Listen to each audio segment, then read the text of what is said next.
This podcast is sponsored by Mcmillan Global. Mcmillan products manufactured in Germany are the result of continuous research in excess of 20 years, which are scientifically proven.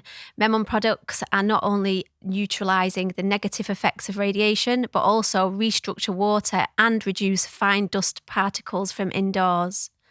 They offer a full range of products for all your wireless devices, also personal protection while on the go to full home protection, going all the way up to school and hotel protection.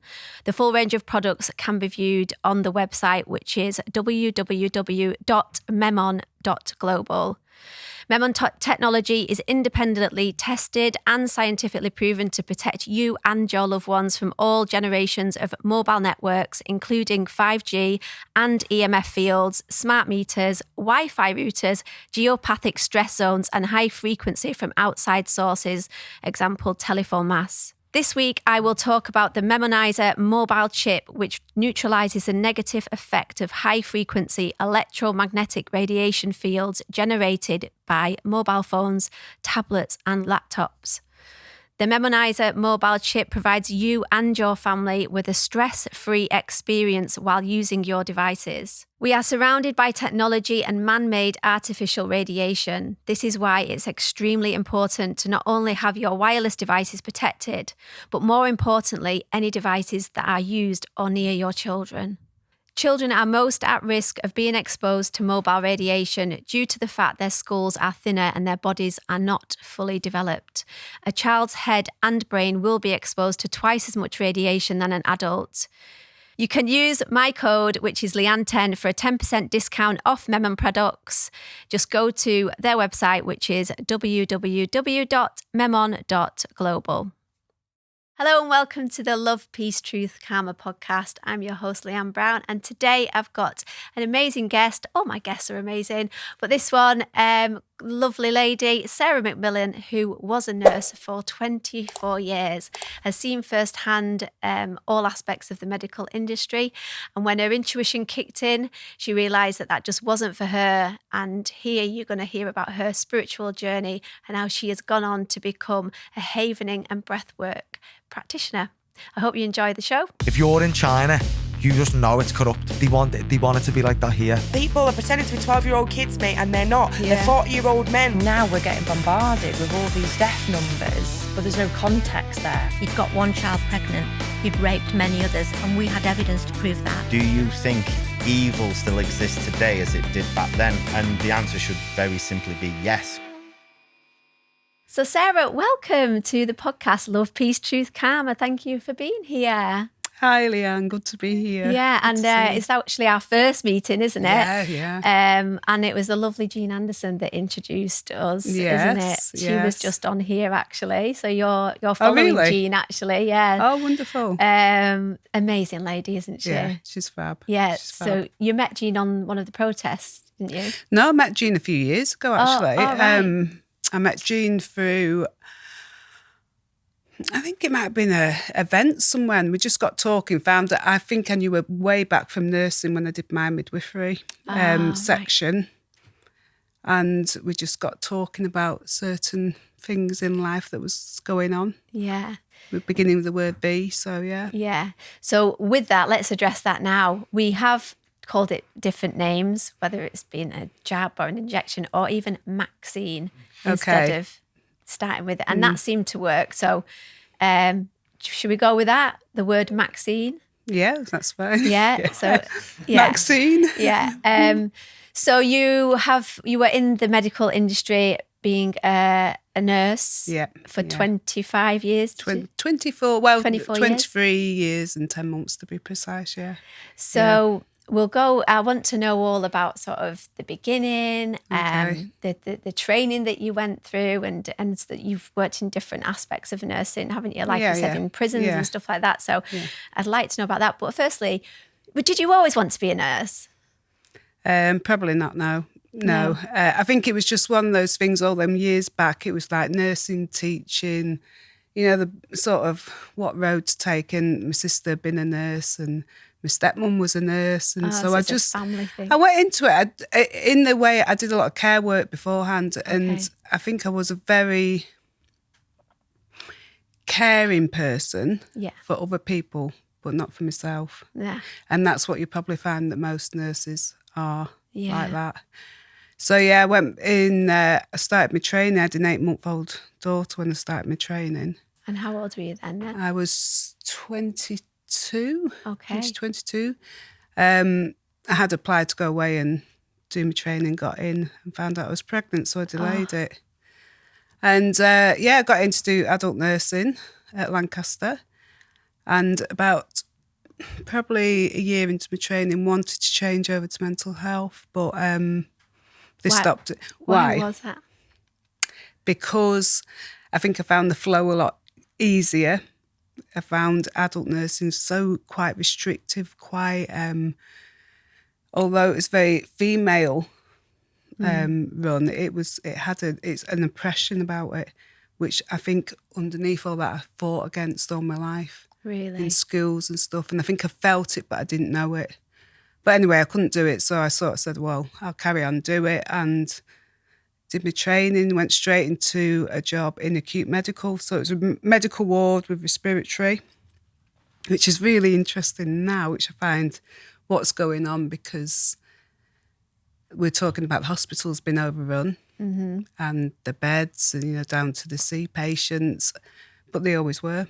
Yeah. They were always like that. Well, yeah, this is the thing, because I have seen so many newspaper articles year after year at the time of year when all this came about, that they were always overrun, they were always understaffed, and there was always X amount of deaths because of flu, and people kind of just pushed that to the side, didn't they? Because it was never being publicised like it had been this time with the TV, the radio, the advertisements and everything. So yeah, it's interesting. So how many years training do you have to do to be a nurse? It's 3 years training. So you do like psychology, like sociology, physiology. So it's quite in depth in them areas, but it's very much concentrated on the human body. So you do a lot of physiology about the human body. What I know now to what I was taught, that we are literally fixing a problem with medication.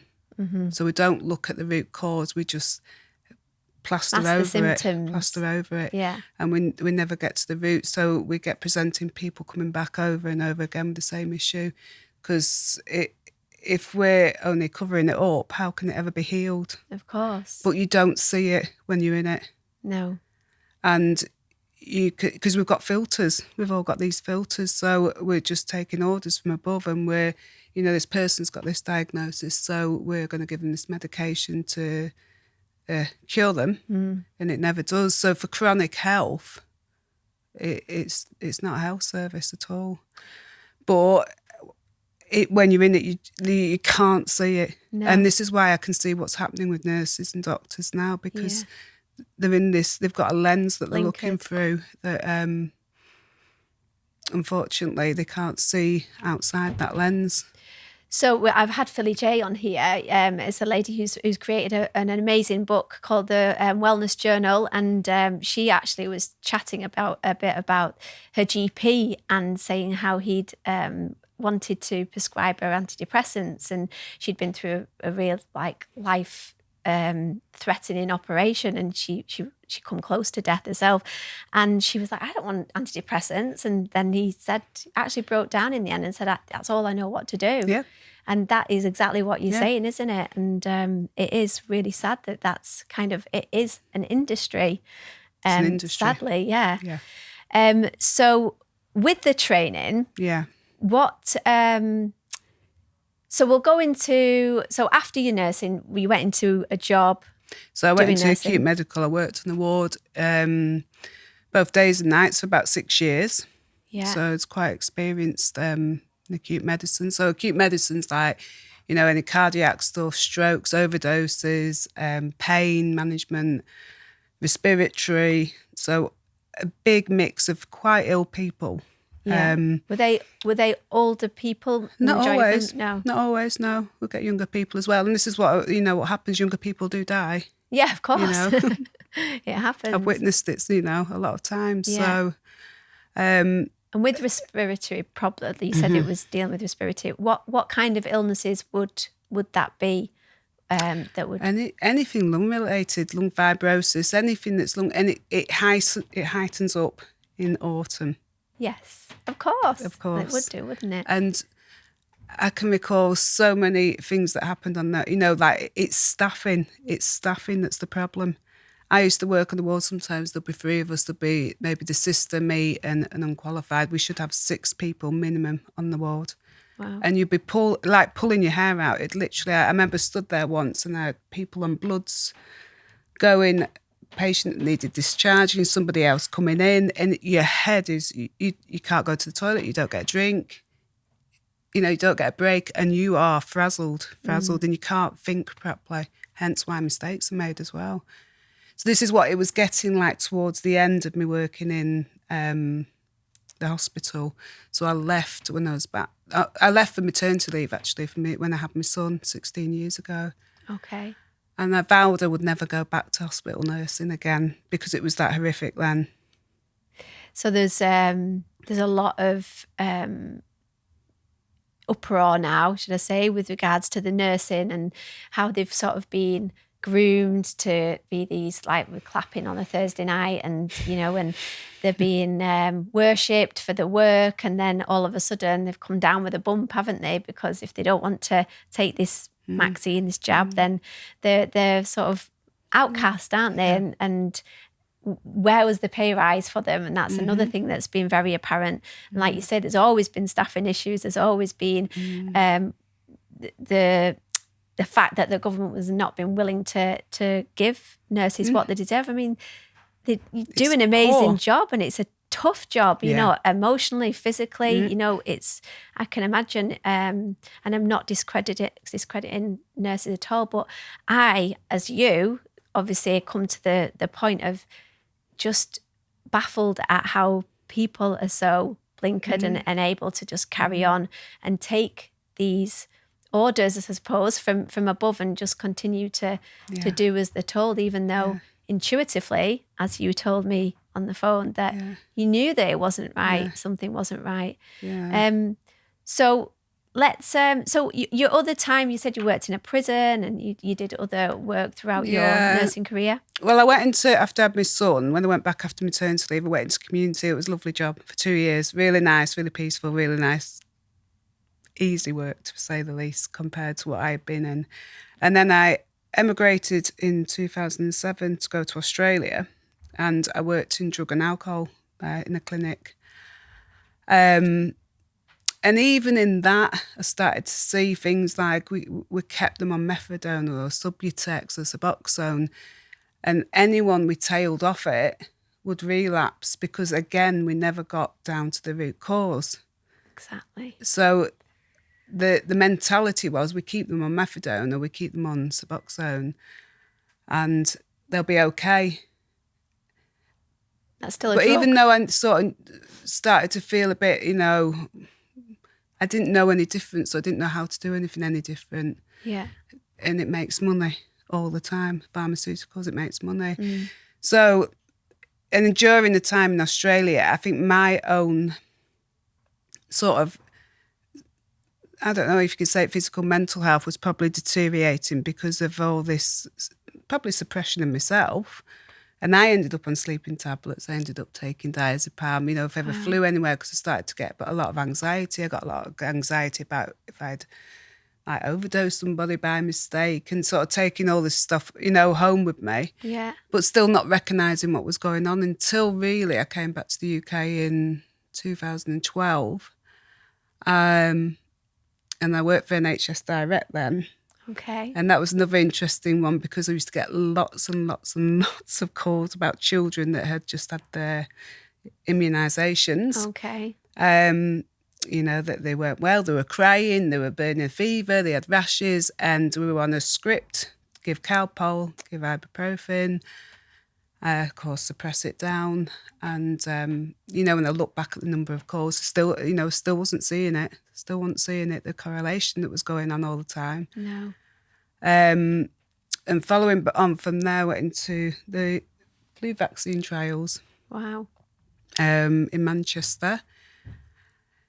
which was my big eye opener. So at the same time and alongside that, I started a nutrition course because I think I started to think I wanted to come out of nursing by then. I was starting to sort of think this isn't right. I'm moving from job to job. I'm not finding, because it wasn't resonating. Nothing was resonating anymore, but I still didn't know why. Yeah. So started this nutrition course, and it was a nutrition, so it's naturopathic nutrition. So it really goes into the sort of root cause of stuff and start looking at right back to childhood when people are immunised in childhood. And I was very defensive, vaccines are safe, effective and save lives. What are you talking about? The script, yeah. The script was running, the programme was running. As I said, it planted the seed. And although probably it was another 6 months before, whilst I was working the vaccine trials, because what I was doing, somebody was coming in like you, and I'd go through all the medical history and I'd go through the mental health history, and if they were clean cut sort of thing, we'd do the bloods, the ECGs, the ROBs, and then if the bloods were okay, if they didn't have the antibodies, we'd bring them back for the second round sort of thing and go a bit further into testing. So you don't really see anything, apart from we are checking 18 to 40-year-olds with no medical history, no mental health history. So nobody with any no one with no, God, I can't speak. No one with any comorbidities, no pregnant women, no children, no just purely healthy people. Yes. So that's how trials are done. That's how trials are done, yeah. So then obviously when the trials are done and how long do you get told how long the vaccine trial should be before it's released onto the market? So you were just literally like, did you have any training on vaccines? No. Through your nursing? No. Not one bit? No. Wow. No. Wow. So we're just in the mantra that they're safe, effective and save lives. That's it. No training. That's it. That's all you're told. Mm-hmm. Yeah, no training on vaccines. And I gave vaccines. As a community nurse, I gave flu vaccines to people. Yeah. Vaccines. Vaccines. I gave vaccines to people. Yeah. Yeah. And, when people used to say, I'm not having it because I was affected, but I got ill from it last year, I'd say, it wasn't the vaccine. Really? It wasn't the vaccine. No, and when you said that, did you feel that you believed it? Yeah. When I said it, yeah. Did you? Yeah, totally believed it. Now I know it's not actually the virus doesn't affect you, because it's a tiny, tiny amount of virus. It won't affect us because we're all carrying viruses around with us all the time. Them, yes. So they don't affect us if our immune system's working. It's what's in the vaccine that has made them ill because they've been poisoned, the body's fighting it, so they produce the symptoms and what they think is flu. Yeah, okay. Yeah. So going back to the trials that worked in, so we altered the unit we worked in to be able to do some community trials there, and we started doing first of all these preventative cold mist up the nose. So the nasal spray, yeah. And it was during this time that I started to get, so we would have probably 8-10 people in the room, and we didn't know placebos, which were which, because it's a blind control study. So there'll be another nurse marking it off and me, say, giving it. So when I used to do it, and I'd sort of pull away like that and do it, but something started to go, oh, God, this doesn't feel right. Right. Which was a bit weird for me. I thought, this is strange. In your gut feeling, you mean? Yeah, it didn't feel right. And again, one of the nurses I worked with, who has also moved out of nursing, who sort of had this awakening at the same time, was feeling the same. So she wouldn't do it and I didn't want to do it. So we were like, oh, somebody's got to do it, But still didn't click until we started the next sort of round of the trials, which were the injections. Okay. For the same thing? No, this was for flu. Right. This is flu. So the flu, so that was So we're doing cold and flu trials. Yeah, right. So this next trial that came along, we would have, so as I'm going through the protocols, because you have to study the protocols because they're really, really, if you're consenting somebody and I need to know what I'm talking about and I need to go right through this, consent, as everyone should be having consent now with what's happening, but they're not. So we go through a full consent. So with all the... is it informed consent now? This is informed consent in the trials. In the trials? Yeah. But did they tell you the ingredients? No. So that's not really informed No, consent, is it? but we do say, I used to say a side effect is death. Wow. And they go, okay. I say, What? yeah, death is a side effect. Yeah, Wow. so people just blasé to it. It's like, These are the guys that are getting paid as doing the trials, yeah? yeah, How much do they get paid? it's about 2,700 for doing the trials, 10-day trial. Wow. Yeah, Risk death for £2,700. It's yeah. mind Better than blowing. what they're getting now. Well, they're absolutely getting nothing, are they? Just No. So, yeah, and I started seeing these. So they had 3 cohorts of studies. So they'd have this person in cohort 1 that got the placebo. This person got a placebo and a Maxine. And So they got both. And then the third one got both, so 2 injections. So there's Okay. 3 cohorts. And when I read further on, I remember sitting with a doctor there and saying, "What's this in the placebo and adjuvant? What's that?" Because I've never seen this before. Don't forget, years of nursing, I've never seen this. Yeah. Because it's to me, a placebo is a sugar pill. Of course. And she says, "Don't know." I don't She know. said, I don't know. Yeah. So we started digging and researching and found out it's aluminium. Of course. So I'm like, aluminium? It's a toxin. They're doing putting toxins.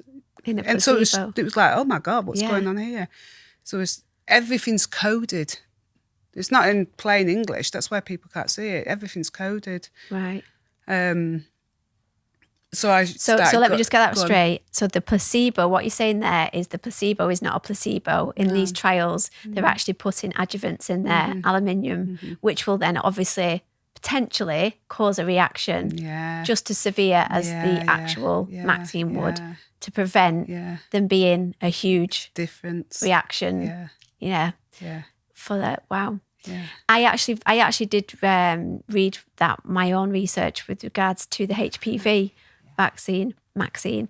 The same thing happened. They were putting aluminium. So this is obviously something that is done regularly on all trials, I presume. Well, since found when I did my research, it would be that, or it would be another Maxine.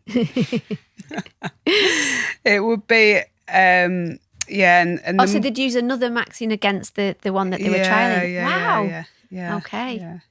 Wow. Yeah. So there was never any sort of true trials that went on. So and that was ingrained in me that when medication and vaccines were in trials, that it was sugar pilled. So, you were told that that's a bit you basically lied to. Yeah. So, and I think in medications that does go on, because it's a whole other story, but the nocebo effect sort of thing. But yeah, so that was my start of this. Let's have a look at it outside work. Let's start looking. Let's start researching, and as it does, things show up, don't they, for you to look at? And looked at a lot of Dr. Suzanne Humphrey's work. Dissolving illusions. Anyone that's not Dissolving illusions is brilliant. Really. And she was a doctor herself, wasn't she? Yes. And it was actually the flu jab that same she. thing. And I think that's why I sort of looked at that first, because I wanted to look more at that, and it was that raised her suspicion about it as well. It was like kidney problems. Failure. Yeah. So I looked at all her story on it, and Dr. Jane Donegan, a GP in London, who the GMC has tried to strike her off many times, and she's won the court cases through evidence, through peer-reviewed evidence and journals, and so they've not managed to strike her off. And so I looked at a lot of her work. She's very upfront about it. It's on her website. So, and so many. So I went through everything and watched The Truth About Vaccines, which is all people, from medical backgrounds. And slowly it started to go, amazing documentary, The Truth About Vaccines, vaccines. God, it's so hard. That's an amazing, is it like a 10-part or 12-part documentary? Different doctors, as scientists, virologists, all the talking about of all the different immunisations, isn't it, as well, and their experiences, and victims. that have Victims. actually, and especially That was babies shocking. with, so that was sad. shocking. Yeah. What is your view on, obviously we're talking about the recent jabs, but going back to the immunisations, what's your view on the evidence of the MMR? I know it's a very touchy subject for a lot of people. Yeah. And again, cognitive dissonance is very apparent here, especially to some who have actually got an injured child that just don't want to face up to the fact that that's what caused it, because then ultimately it's guilt. actually guilt that they've actually administered that, which we all have. I give my children, all my children, their immunisations and never even thought to question it. I didn't. Didn't even think. I mean, I had them going to China and Kenya as well. And that was only 2019, just before all this happened. But again, intuition, beautiful thing. Listen to it, people, because that is, it tells you when you need to be listening. Yeah. And it was, like I said, the HPV that just rang alarm bells for me. And I just something didn't sit right. And that's when I opened the can of worms that I did and that you did yourself. And it is just mind-blowing, the ingredients that are in these that we're putting into our bodies willingly without even questioning. And just because we're sort of conditioned to almost just have blind faith and trust in anyone that's in a white coat. Yeah. It's insanity. I when I look at it now, I can't quite get my head around all them years that I think it's okay to inject all these substances into our human body, that this stuff just does not belong there. Chris Exley is an excellent person to listen to on aluminium. He's the world's expert on aluminium. So who's that? Chris Exley. He's how do you spell that? Exley. Yeah. Okay. I'll look into he's that. now been discredited because he's done it on Alzheimer's, dementia, autism, and sort of speaking about the vaccines, and now has been discredited, like they all are. His knowledge is, he's the world's expert in aluminium. Yeah. And he says it does not belong in the human body. No. And people say, there's aluminium in different things that we consume. No, it's totally different process. Because it's not crossing the We have got basically a tube that goes from mouth to anus, which is which we can eat through, and what we need is absorbed into the human body from that. I've had this argument with other nurses. When we inject something, we're injecting into a muscle which goes directly into the bloodstream. So it bypasses all our natural, immune systems that, first of all, we've got tonsils, that they're the first part of it. And, as it goes down the system, it's an absolutely flawed subject. It's totally different. And is it not a different kind of aluminium that they put in the vaccines to what we would be consuming? I would imagine. I can't say. It's got to be. I can't even. I don't know the answer to that, so I'm not going to lie about that. I don't know, but it's the fact that we've got. They call it polysorbate 80, which is in probably I think most of the vaccines, from remembering, and the phagocytes, which are white blood cells, they engulf this. They engulf the aluminium. And this polysorbate 80, it opens up the blood-brain barrier. So that actually opens it gets up. carried over onto the brain. And this is why, if you listen to Chris Exley, this is why this heavy metals are sat in our brain, sat deep in our bones. They bury there for years and then come out in whatever they come out in, disease. Yeah, like Alzheimer's dementia, if not before. And, well, I'm sure you've seen, as I have, the reactions that have been going on since all these the jabs that have been passed out, and even babies. I remember. Did you see the one about the little baby like jittering, having that? And that was because she was coerced into it because she needed a cesarean, and they refused to give her it unless she had the jab. And then that has happened to her baby. It's just absolutely heartbreaking. I honestly cannot get my understanding my head round that this is an experimental vaccine. Yeah. And people have been so willing to step forward for it. It blows my mind. Yeah. And it's the deep, deep, deep programming of years of programming, of media, of constantly hearing it. So we keep people in fear, we can control them. And people are so afraid of death that they're willing to do anything, including take an experimental vaccine. Including not living. Including not living. Yeah. That is what I think's been happening. People have stopped living because of fear of death, haven't they? Yes. It's so deep rooted. It's a survival mechanism, and it's very ancestral. That's come through us of this. If we don't conform, and we can be chucked out the village. If we don't fit in, we can be chucked out the village. Ostracised, And then if we're chucked out the village, we can't survive, because that's ancestral. That's going back, and it comes through our DNA, right through our ancestral lines. Yeah.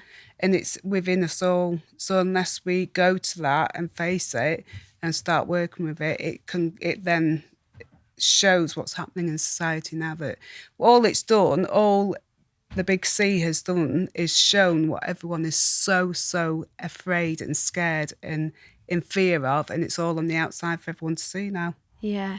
I'm just listening to a book at the moment called Free Range Humans, and just basically saying how we're being harvested, our energy. Absolutely. And I mean, it goes pretty deep into some pretty crazy things that a lot of people probably not ready to hear. But ultimately, that is what's happening, isn't it? We see fear that is projected through every part of our lives that has been there continuously, and TV just made it that much easier to keep us in that lower vibrational state. That's why it was made. Yeah, exactly. TV programming. Yeah. Channels. Television. Television. So the etymology is just like crazy, isn't it? When you start looking into it, it is mind-blowing. So going back to when you decided like something's not right, what was the reaction of your colleagues who you were working with? I know you said that one of them was like, oh yeah, I don't feel right doing this either. Did you speak out about it, or did you sort of just pull back and just said, I don't want to do this? I couldn't. No, I was on it to everyone.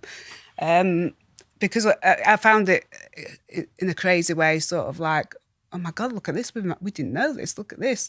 So there'll be very, very small section of people that listened and sort of, well, as my friend now says, I thought you were a bit nuts at the time when you started saying it, because it was like, and you started talking about other things that we should use for healing, and because that's where I started going. But most people just sort of ignored it. Yeah, and when it came round to the autumn time, and it was like, that, vaccine time, everyone, there was actually only 5 people out the whole team, which was quite a big team, that went for it. The youngest, I remember, she was a receptionist, 22 years old, and all 5 were off sick, ill. Right. And the rest of us are in work. Yeah. So they all of them said, I'll never do it again, that's it. They all got poisoned. So really, when, once I got past that bit, when I really started to find out stuff, and then people were coming into the office, and, I'm sat down and I have to consent them into these trials, and I just wanted them to say, I won't swear, but get out of here. I just thought, I can't do it. Can't do this anymore. How can I work? How can I work in something that's so morally wrong? Morally wrong. It changed. It literally turned my world upside down. It turned my world upside down, because it's not that you just find out about what's happening in that. Everything else starts to unfold. And interestingly, one of the doctors who I worked with told me to watch this documentary called Wake Up Call. Okay, I've not heard of that one. Don't want to watch it. And I watched it, I think it was the night before Christmas Eve, and after I watched it, I thought, what's the point?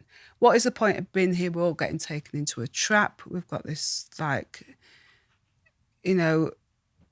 agenda that's coming to us. Dystopian I've had future. Children. What have I had children for? What have I brought them into? And I went into the complete and utter state of fear. I was in that, oh my God, what's going to happen? So I have absolutely every sympathy for people that have had awakenings in the last year and a half of what's happening, because it must be pretty scary to have that. I've had 5 years to come round and work with this, and through that really rude awakening, Christmas was like out. I just wasn't interested in anything anymore. And then the doctor who I worked with on the trials said to me, do you fancy coming to Portugal and going to do ayahuasca? I said, yeah, I don't know what it is, but I'll come. And I'm actually going to be doing this soon, which I'm really excited about. But speaking to so many people, I think obviously just when you become like more aware and more open, then obviously you're vibing higher, you find your tribe, don't you? And then you start talking to people, and we had Paul on talking about Paul Boyce talking about his experience with ayahuasca, and so many people that have had such profound experiences with this plant medicine, and it's natural. And I was just actually at the physio earlier, not the physio, chiropractor, and I said, oh yeah, talking about you, I was interviewing you and said that you'd had ayahuasca. He said, oh, what's that? And I'm quite shocked at the amount of people that have no idea what it is. Like not even, so I said, oh, I'm sure you're quite scientific because he's a chiropractor. He said, well, I'm open-minded, and his wife's into like yoga and Reiki and things like that. So he's not completely closed off from energy healing. But also I was speaking to a yoga teacher at a wedding on the weekend, and she didn't know what it was either. And it's just, I think, more and more people are obviously getting to know about it, but even there's different sort of avenue and aspects of different people that are doing certain things but still not aware of such incredible natural things that grow from the earth that can give us such amazing insight and profound experiences to help us, facilitate us a much higher version of ourselves, so to speak. But yeah, tell us about your experience with ayahuasca. Yeah, so I was one of them. I never heard of it, and I've never done drugs. I was a drinker, I was a smoker, I was a party girl. Do you know what I mean? It's the drugs, but it was never but you can buy them over the counter, so you don't actually class them as drugs. Destructive stuff. Even the stuff that's prescribed by the doctor, Sarah, is a drug. Absolutely. But because it's legal, because that's the ones they want you to take to keep you sick, that's okay. Yeah. But the things that like I say, grow from the ground, they're sort of seen, it's a drug, but everything else isn't a drug. You know? That spot on, yeah. So we arrived at this retreat, and it was very ceremonial, with shaman, and we had to go up, and oh God, it was disgusting. It was the worst thing I've ever tasted. Oh, really? Don't say that. Just sort of, I came back, sat down, and she said, right, it was all in silence, just lay there. And then I started to get, I could see people going into it, or hear people going into it. And I got into that because I was so egotistic. I was so in my head. I was so disconnected from my body, extremely disconnected. My head I suppose doing was what trying you did for such a long time, you sort of had to create that distance. And stuff that happens, And I couldn't, my ego was like trying to keep me in, it's like they've drugged you, they've poisoned you, they're all lunatics, So I was going through this process, shaking, freezing cold.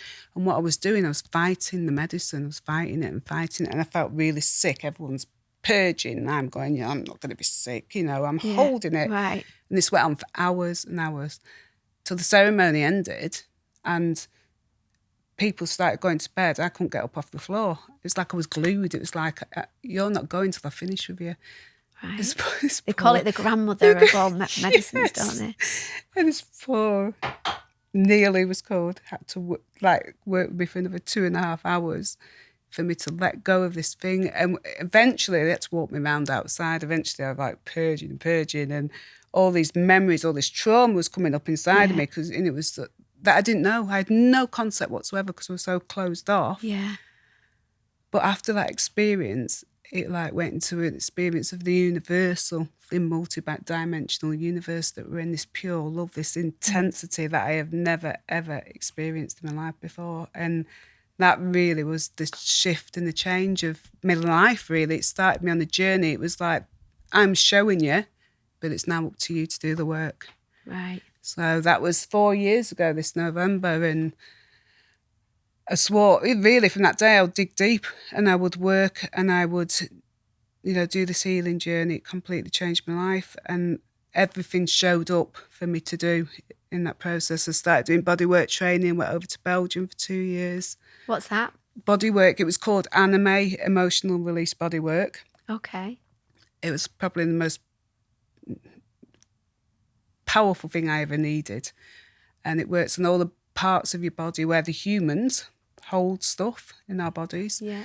And you go into gateways and open them up, so whatever's held there can be released out. And I've had some intense experiences from that. How do they do that then? How do you do? So they'll do it. So say, for example, you'll be on a massage bed. Yeah. And they'll work first of all on your heart. Yeah, like an energy hit, like a Reiki sort of thing. No. It's like a deep tissue massage. All right. But it's not a massage. It's not nowhere as nice as a massage. And at the back of the heart, you've got entry points which you go down into. You put your thumbs down into, hold it, Okay. and underneath that, it starts to break down this emotional stuff that's held in the body. Okay. And as it's held down, and then you'll move your thumbs over a muscle, and it will start activating it. So you'll get all tingling throughout your body, or you could start crying, or you could start raging, or you could start just sweating. It's just all the energy starts to get released out of your body, and you could come up with memories or insights or nothing. You may not know what's going on. And you can work like on the face, the shoulders, the lungs, the stomach, the legs, everywhere on the body. So I did that up until I couldn't get back over because of the big C. Yeah. So are you qualified to do that now, or you just had that? I did it as training. It was 11 modules altogether. I had 3 left, and then I couldn't get back across because, I could in September, but I refused to go because they wanted us to conform to certain rules, which I said no to. What, the people there? Yeah, the people that are running it, I know. Really? Yeah. That just blows my mind. It blew my mind because these people were seen to be so open. That's something that's become very apparent to the surface of people that you thought were so connected on a deep spiritual level, but then just blindly accepting these conditions and taking away freedoms and putting all these rules in place, and just it just blows my mind. Blows my mind. And they conformed, did they? They conformed. It's really sad to hear it's that. Sad. It's sad because there was what you're saying is such a deep spiritual therapy, isn't it? Extremely, probably even to this day, and I've done everything you can possibly imagine. Yeah. And that's but do you know what? I thank him for it, my teacher, because I think he broke me. It broke me to build me back up again, literally. So regardless of what happened, I've got a lot of deep respect for, the journey I went along with him at that time. So in that time, I did breathwork training as well because I wanted to work with groups. And then I did the Havening Practitioner course, which also works with it works with the amygdala in the brain, to explain it simply, as we go through life, we get triggers all the time, don't we? Yeah. So if you say something to me and I respond to it with aggression or anger or irritation or annoyance or whatever, so something within me has been triggered. Yeah. And that comes through to the amygdala in the brain because it's through our senses. It brings out these receptors that produces a physiological response in our body that we react to. But often we don't know why. Of course. Because it's so deeply unconscious, and it's often it can be from in the womb, babies, children, it all comes right back stems from a long, long time ago, or ancestral. I was going to say, stuff. What about past life? Absolutely. Stuff? Yeah. Absolutely. They say 90% of what we're carrying is through past parallel lives, or whatever we call them, and ancestral through our family line. Of course. So most of our crap is not ours. Yeah.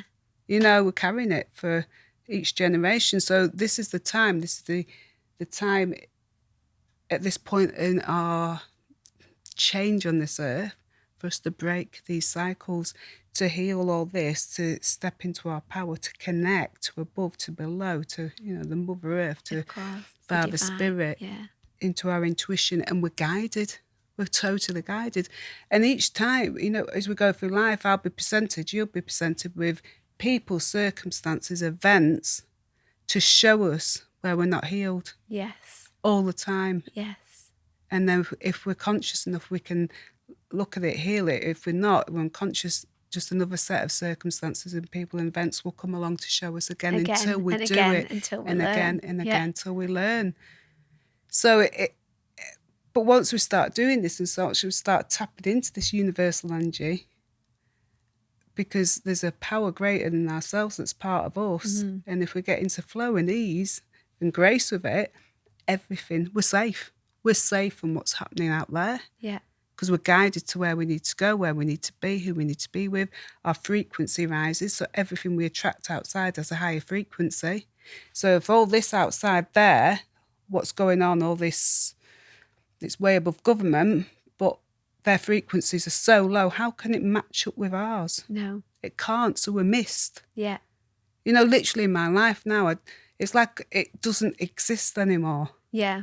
And when I go out, it's like it's literally like people just don't see you. Even like all the mask stuff that was going on, I never had any problems. I've never been approached, attacked, anything through it all, because I walk in with a frequency which misses theirs. Yes. I was just going to say that. Yeah, the same thing with me. I've never been, if I have been asked, I've just literally answered, I'm exempt, and then just never been bothered. And it, like anyone that tells me that they have been challenged, I always say that's because you've gone in with that fear, that anxiety, and you're expecting it, so you draw it into you, don't you?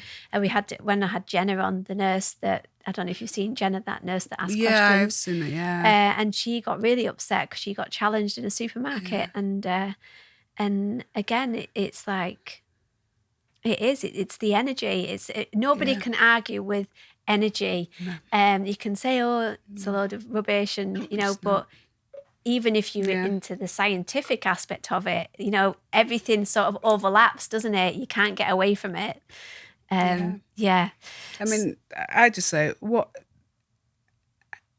I think it could be possibly the worst thing in the world to sleep through the biggest change in history that's ever going on, and we've literally come here at this time to do our healing and to change this world into to move into this positive timeline for our children and for those yet to come. Yes. You know, if it's not about us, it's about them. Yeah. And that's what we've come for. Nothing else. Yeah. Material things and all the human experiences that we want. And we can still have them. I'm not saying we can't, because it's all part of abundance, isn't it? Yeah. But it's not about that ultimately. It's about, what's the point in having all that if we're so unhappy inside? Of course. And the majority of people that have all this money and are very wealthy and fame, fortune, whatever, that ultimately you speak to them and they wouldn't be as happy as what they've... But that's the thing.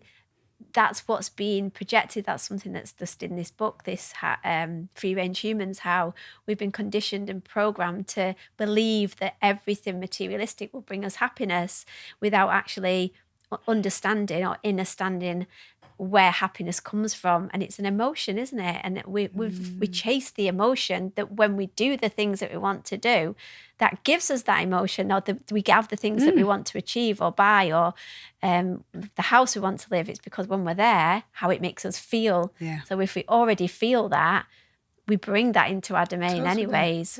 Yeah. It's like that thing years ago when the law of attraction came out. It's not as quite as simple as that, because for somebody like me that had huge blocks inside me, I could never reach to bring happiness, to bring real sort of love, or bring real, bring abundance into my life, because I had too many blocks. Yeah. So, I mean, that's a lot about what my work is. It's like working with these blocks to dissolve them. It's literally dissolve them through a process. Yeah. So then we can access them frequencies. We can raise them frequencies up by moving these blocks out the way. It's a lot of inner child work that goes on with it. Yeah. Because I can't think about, or I couldn't think about, should I say, attracting sort of content and happiness, like real happiness, not pretend, not this facade, this mask that we wear, this persona that we wear, that everything's all right, but real, like, contentment, which is really, really important. Peace within me when I've got these blocks that says I'm not good enough, or I'm not been told as a child or something that you're useless, that stays with you. That stays in the brain development. And until we work with them, which is a really big thing, which most people have, we can't move up to these levels of frequency. It's like we're taking out all this stuff and letting all this beautiful sort of light in that guides us through our journey. And there's nothing like it. I would never go back to that old life. No. Never. Not for anything. Because it's and I see people stuck in it, and there's a way out. There's a way out, and it's been held back from us. They have to find their way. They have to find it. Yeah. But it's been held back from us purposely. Because if we knew what power we have and what we can bring to us, what we came in as a pure being of light. Yes. But it slowly got stripped away as we got conditioned, and conditioned, and told that we're not good enough, we're useless, or whatever. Yeah. How do you? I had Martina as well. She does similar work to what you're saying as well. What you do, and saying about how we're going to progress. What is the future going to hold? How are we going to evolve? Do you believe, like, going back to the book again, they're saying about how they're going to try and bring in the point system. What is apparently it's already in China. The credit scoring. Yes, the credit scoring, and it was actually in an episode of Black Mirror. Did you see that? Yeah, I've seen it. Yeah, frightening. But again, fear programming. But the people that are willingly lining up to take these jabs and going back for their second, third, and still arguing the point that the government's doing everything they can to keep them safe and healthy, all right? Potentially they're going to follow into that if this does come into play. Do you believe that there'll be enough people to completely change it around, or do you think that there will be a division? I think as I see it, as I sort of inwardly feel, that we'll run on sort of two timelines as such. One of this destructive, dark timeline, which people will be on, but it's got an end point. Yeah. Because it can't go on, because that's finished, it's over. Yeah. Really. It's just playing out. Yeah. And we're on the positive, when I say like the positive timeline, it's like, it's positive, but we're going to go through a hell of a ride during it. Yeah. And this will end, and this may take years. It depends on us. It's up to us. Yeah. No one's coming to save us. Yeah. The more we can undo, the more we can come out of this programming, this slavery system, the quicker we can do it. And the quicker we can stand in our own power. And it's about, it is about non-conformity. It's about the frequency, because they're trying to keep us on this low frequency, and they've got a lot of people there. Yeah. And I think we're going to see a lot of deaths. Yeah. I think it's going to be quite. I think a lot of people leaving.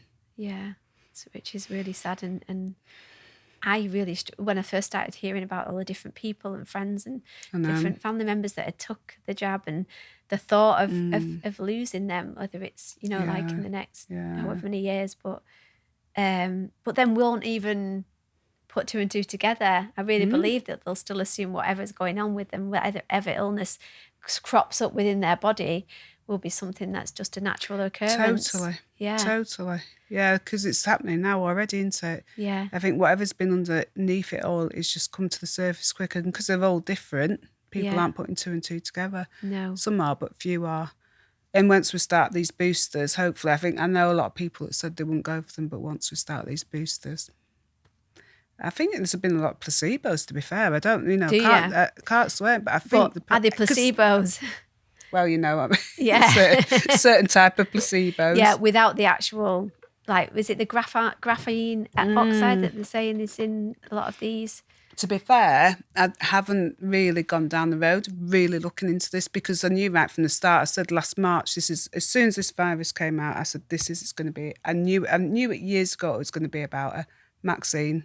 And I had this feeling we'd all have to be jabbed to get on an aeroplane eventually. We won't be able to leave the country. It's just through all the stuff I learned, and then sort of inner guidance, and it goes on and on. You just know, don't you? So right from the start, I knew. I didn't know what it was, what was going on. Was it deadly? I don't know. But not long after it, it's like, it's going to be, and then they start talking about that, and then you can see, once you see it, you can predict what's going to happen anyhow. Yeah. We've all predicted it, haven't we? Yeah.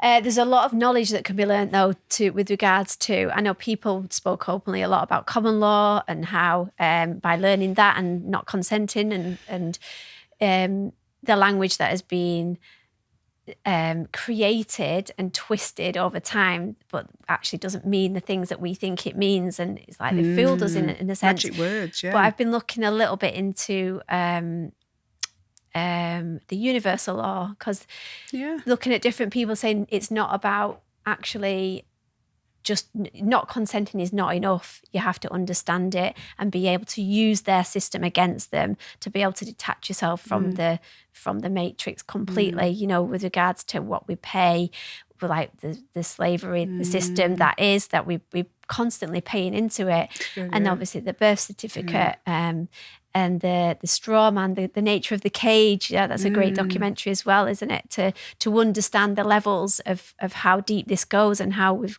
from the minute that we're born, when our parents sign off our birth certificates. Our name, isn't it? That's then opened an account in our name, and everything that we pay or the loan that we get is taken out of this trust that is created in our name. Yeah. And it is mind blowing. So the advice that I would say is like, learn, become knowledgeable on all the way the system works, so we're able to fight it. And also, and I know you were looking at trying to create a community, which I myself have joined a community as well. We had Dean Garnett on here, who's we've actually started the Common Unity Project, which I was telling you about. And like I said on the phone to you, there's so many established organisations that are doing this to create the system outside the system that is going to facilitate us to be able to live harmoniously and free. Yeah, because I look at it, isn't this great that this has happened? Because no one would have shifted, because we were too comfortable otherwise. No, of course. We would have stayed doing the same old thing. Yeah. Just in a very slower way. Yeah. I mean, it's just sped us all up like that. We are now creating the new out there, because we are going to go into two societies. Yeah. Because when we are banned from everywhere, which will come, we're going to have new things, our own things to do. That's what's going to happen. Yeah. Because there's no way the people that are strong enough like ourselves that will ever take that. Yeah. And we're don't growing. Bring it into your field. Don't give it anger. Don't give it all that stuff, because there's a lot of angry people, and I understand that. Yeah. But the frequency is feeding that energy. Mm-hmm. And when you keep aware of it, keep aware of what's going on, keep your eye on the ball, but don't stay in it, because it can take you down. Because if you really start to look, it's like, oh, it's just horrendous, isn't it? It's horrendous. Yeah. It's evil to the core. Yeah. And that's a lot of people have done that, haven't they? They've started looking and they've really got dragged down into it. And it consumed me for a long time. Yeah, it did me too. But now I am definitely shifted to a higher level. And I think it's a process. Yeah. And it's a process of awakening. We awaken to the 3D matrix. It's not an awakening, because the awakening is awakening to our true self, our pure self, our pure love. Yeah. And we go in stages, and there's always layers, and there's a layer here that sort of helps me. I work with a mentor all the time, and then there's this layer, and I work with people here, and then this layer is going to help this layer, and this layer is going to help this layer. Stripping down like an onion. And that's what we do. We can't all wake, because it'll be chaos, wouldn't it? As we sort of see now, especially what's going on in Australia. Oh, yeah. So we have to have these layers of awakening. We have to have, but always, if I see an opening, I don't go guns in at anyone. I used to do it. It don't work. No. But drop that seed. Just open it up. Just be gentle. Just you, by you being you, will send a frequency out to that other person. And they'll tap into that. Of course. And if we can all do that, then... Yeah. Don't realise how powerful we are. So, thank you so much. It's been amazing speaking to you and getting your insight and your transition, your whole journey from the beginning, and giving people, you've been there, you've seen it firsthand, you've had that intuition, and you've pulled away, and the journey and the spirituality that you're doing and passing on to help other people realise their true potential is just incredible. Yeah. So continue to do so. And I will. Yeah, so thank you for coming. I hope you enjoy the show, and if you do, please don't forget to like, subscribe and press the notifications button so you'll get notified each time I release another podcast. Thanks.